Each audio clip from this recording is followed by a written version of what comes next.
Brazil আর্জেন্টিনার পরাজয়ের দিনে পর্তুগাল পেয়েছে জয়, আর পর্তুগালের জয় মানেই রোনালদোর জয়। গতকাল রাত থেকে ফুটবল বিশ্ব জেগেছিল।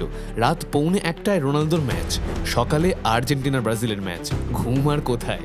রাত জেগে থাকা সমর্থকরা শেষ হাসি হাসতে পারলেও হাসতে পারেনি কাক ডাকা ভোরের সমর্থকেরা। লাতিনের দুই দলই হেরেছে। মেসিবিহীন আর্জেন্টিনা 1-0 গোলে হেরেছে ইকুয়েডরের সাথে, আর ব্রাজিল অনেক উঁচুতে খেলতে গিয়েছিল, কিন্তু তারাও 1-0 গোলে হেরেছে। কিন্তু দুর্দান্ত খেলেছে রোনালদোর দল, 3-2 গোলে হারিয়েছে হাঙ্গেরিকে। রোনালদোর সমর্থকেরা আনন্দে ভাসছেন, কারণ রোনালদো করেছেন গোল, আর তার গোল সংখ্যা এখন 943।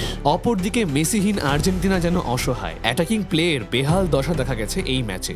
8টি শট, যার মধ্যে একটিও ছিল না অন টার্গেট। লিওনেল স্ক্যালোনি বলেছিলেন, এই ম্যাচে কোনো রেড কার্ড দেখা গেলে বিশ্বকাপের প্রথম ম্যাচ থেকে সেই প্লেয়ারটি সাসপেন্ড হবে। তাই তিনি খুব চিন্তিত ছিলেন। তার শঙ্কাই সত্যি হলো। 31 মিনিটেই অধিনায়ক নিকোলাস ওতামেন্ডি দেখলেন লাল কার্ড। সব মিলিয়ে মেসিহীন আর্জেন্টিনা হঠাৎ চুপসে গেল পুরোপুরি, যেন কোনো শক্তিই নেই। আর্জেন্টিনাকে আরও প্রস্তুত হতে হবে মেসিকে ছাড়াও।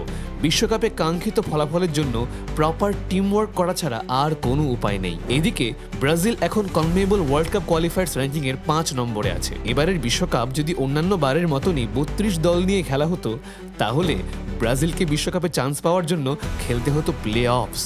ভাবতে পারেন এমন দুর্দিন আসবে ব্রাজিলের? যদিও কার্লো আনচেলত্তিকে দোষ দেওয়া যাচ্ছে না, কারণ তার 2 ম্যাচের একটিতে জয়, একটিতে হার। Success rate 50%। ব্রাজিলের উচিত এই সুযোগ কাজে লাগিয়ে বড় মঞ্চের জন্য আরও প্রস্তুত হয়ে ওঠা।